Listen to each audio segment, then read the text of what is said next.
hope you're having a great Tuesday. What is up, guys, and welcome to FPL Today and the FPL preview for Game Week 33. Now, yes, I know I usually do the FPL team selection video first in the week, but to be honest, I've still got quite a bit of the game week, as do I imagine a lot of us. So I didn't really want to go over how I'd done in Game Week 32 just yet, considering there's so much of the game week still to go. So instead, we're going to bring the preview forward and earlier in the game week. And there's a lot to talk about, of course, with the big news of the European Super League. So we will get into that, as well as many other topics in this preview video. But before we do that, if you want to support the channel, please do hit that like button, subscribe, and hit that notification bell for FPL. It really does help the channel out. I appreciate all of you guys that have already done it. And let's get on with the video. So we're going to start off with the major talking point, I think the topic that has taken over Twitter the most, and it is the European Super League. News came out about this Sunday afternoon and evening, and it has just ball rolled into a massive deal with everything that has come out on Monday. So if you don't know what the European Super League is and you've been living under a rock, 12 of Europe's leading football clubs have announced they will form a new midweek competition to run alongside existing tournaments. I mean, how you run a European Super League alongside the Champions League, I do not know. And if you wondered why I just looked to the right, Leeds have just equalised against Liverpool, which means my Trent clean sheet is gone. You know what, with the topic we're talking about, I suppose they deserve it. But anyway, the ESL will be governed by its founding clubs, and the founding clubs are the top 6 in the Premier League, which would be Arsenal, Spurs, Chelsea, Liverpool, Manchester City and Manchester United, but also AC Milan, Atletico Madrid, Barcelona, Inter Milan, Juventus and Real Madrid. That will consist of 12 teams, being the first 12 founder clubs in the European Super League. German teams Bayern Munich and Borussia Dortmund and French team at Paris Saint-Germain are not included in this list. They've decided not to partake in this European Super League. The ESL will be contested each year between 20 clubs, 15 founder clubs who do not need to qualify to compete in the European Super League, and 5 places will be up for grabs for other teams to compete in this 20-man tournament. UEFA has threatened to ban clubs and players from featuring in any European or international football if they take part in this European Super League.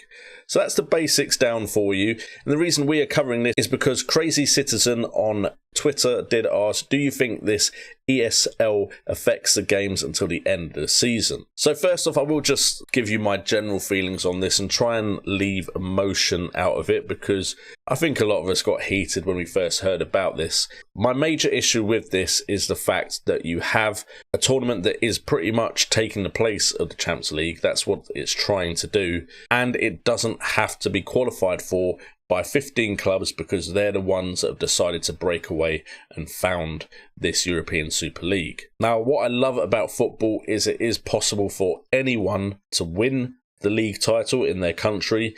It's possible for anyone to qualify for the Champions League, and it's possible for anyone to win the Champions League. Now, of course, it's a lot harder for some clubs than others, and these big clubs that have formed this European Super League do have the financial advantage already, and this will just give them an even bigger financial advantage and could hurt the domestic game. If you're telling me this is going to make these clubs as much money as is reported, that I imagine means that if they stay in their domestic leagues, we will pretty much be seeing Arsenal B, Tottenham B, Chelsea B playing in the Premier League, which devalues the Premier League itself. I don't think these clubs will be kicked out of the Premier League, because that would cost the Premier League and the FA quite a bit of money. So overall, I am against this, but what does it mean for FPL? Now, to me, it all depends on how the players take this, because by the sounds of it, a lot of this was decided without running it past managers and players. And of course, these players have dreamed about playing in the Premier League, have dreamed about playing potentially in the FA Cup, and probably have dreamed about winning the Champions League. Also, I imagine a lot of players have dreamed about representing their country in the World Cup and potentially even winning that. I think you're going to get a lot of negativity towards the top 6 because of this announcement. So potentially this could affect how the players perform for these clubs. And also now, if this European Super League isn't too far off, imagine it did start next season. What really is the point of getting top 4 for a lot of these 6 clubs? I mean, Arsenal, who are 11th, were pretty much fighting to win the Europa League because that would get them in the Champions League. And now do they really need that win when this European Super League is around the corner? Now, of course, I doubt the European Super League is going to be set up in time for next season, although that is a possibility, I guess. I imagine there's going to be a lot of back and forth on this, and we could be playing out this saga for a while, but of course there is a possibility. I don't know how far along the lines it is, and I don't know if these clubs can just force it through, no matter what anyone else says. I'm not fully aware of the situation regarding all of that, but I do think it might affect the drive of some players. Of course, it does also depend on what UEFA do with these clubs that are still in competitions right now, like Arsenal still in the Europa League and Chelsea still in the Champions League.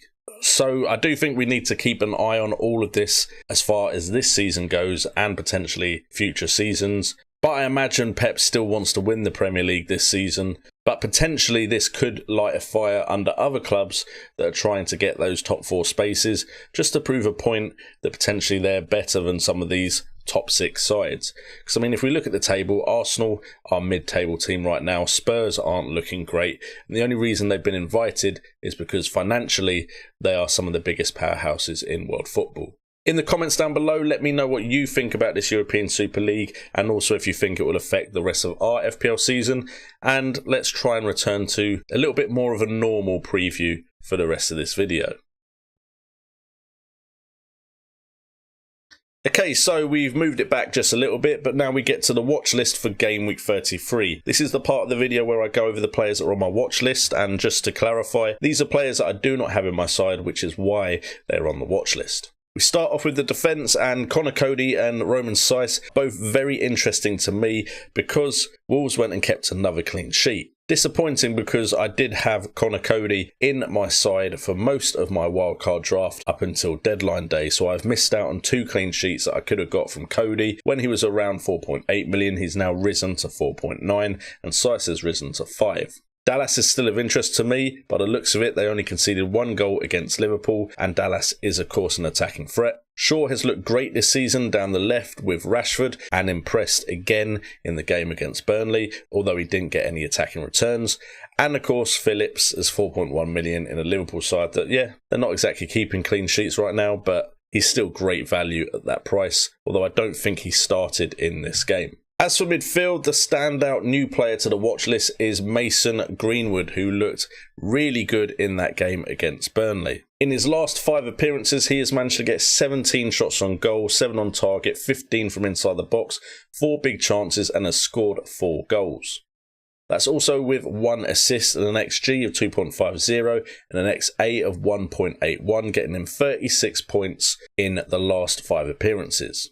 To put it in comparison, that's better than Matthias Pereira at West Brom and Jared Bowen at West Ham. And he also led the line in the game against Burnley, and it'll be interesting to see if he could be a player to put into our midfield to break that 5 that everyone seems to have. Also being added to the list is Maddison, who hasn't fully returned to the Leicester side yet, but did feature in the FA Cup win. He did have some half chances, and I'm still interested to see what he could bring to the end of this FPL season. But of course, his return has been put back a bit by his breaking of social distancing policy. And then up front, we do still have Lacazette on the list because we're waiting to hear more about the injury that made him come off the pitch in the game against Fulham. Bamford is on the list, and he's proven why with his performance against Liverpool just now. Pretty sure he's the player that just scored. The game is on next to me. Don't quote me on that, but I think it was Bamford. Wood also had some great attacking underlying numbers for his game against Man United, which is impressive considering they lost 3-1. Cavani, if he became a starter, would be a player I'd be very interested in. And Nketiah, in case Lacazette is out and Aubameyang is out, could be a nice little differential and budget enabler in that Arsenal attack. But we move on from the Game Week 33 watch list to take a look at the Game Week 33 blanks. Now, this is just a quick covering of the blanks. I know a lot of you will already know what they are and have prepared for them. But for those that haven't, if you weren't aware, Man City, Spurs, Southampton and Fulham will not feature in Game Week 33. Now, Southampton and Fulham probably aren't that big an issue for a lot of us, but Spurs options, with the fact that they just had a double game week, could be. I personally have Kane and Son myself, who, if I want to keep Son, Son after his performance in the midweek game.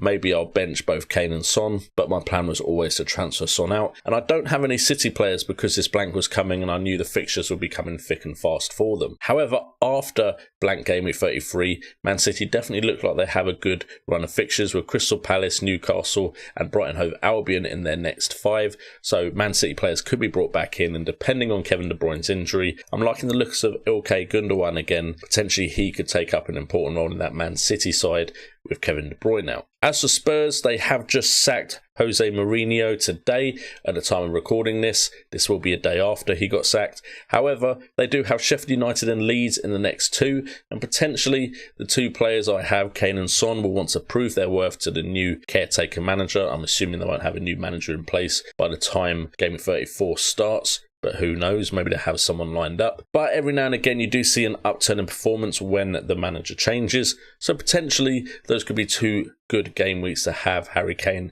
and Heung-min Son for. As for Southampton and Fulham, not particularly interested in either, although Southampton could be an option because what is possible, and don't quote me too much on this, is double game week 35 is definitely a possibility. Now, because of restrictions on crowds being lifted, I believe around mid-May time, a lot of the game weeks are being pushed back a little bit. And what normally would have happened was the games being postponed because of the FA Cup would have been put further back, but instead they might be put forward into a space which is created by these fixtures being put back, and they might be put into game week 35. These fixtures are fixtures that need to be blanked or have already blanked and been postponed are Chelsea versus Arsenal, Man United versus Leicester, Aston Villa versus Everton and Southampton versus Crystal Palace. Now underneath each side I've put their original and current fixture for game week 35, and then the fixture they're actually showing versus against is the game that could be added to that game week. And this is all speculation, but it is speculation generally considered likely by a lot of people, but who knows, this season anything could happen. But just be prepared for these fixtures to be put somewhere, and it could all be in a big double game week 35. To be honest, out of those teams, only really Chelsea, Man United and Leicester interest me right off the bat, and Chelsea have Man City as their original fixture in game week 35, and then Arsenal, which isn't 2 great fixtures, but Chelsea have definitely looked impressive and look like potentially a big game team.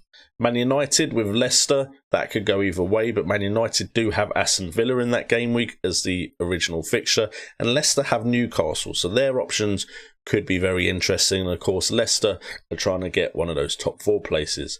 Who knows how important that is anymore. Maybe you could consider Everton assets, but they do have Aston Villa as the fixture needing to be added, and of course West Ham are a decent side at the moment, although they are conceding goals. And Southampton have Crystal Palace, but the only other problem is they have Liverpool as the other fixture. And then we move on to the final question for the video from Twitter, and it is from Nuclear Atoms, who has been a long-time supporter of this channel, FPL Wildcats, and to be fair to him, a lot of other channels FPL-wise on YouTube. So thank you so much for your support, Nuclear Atoms.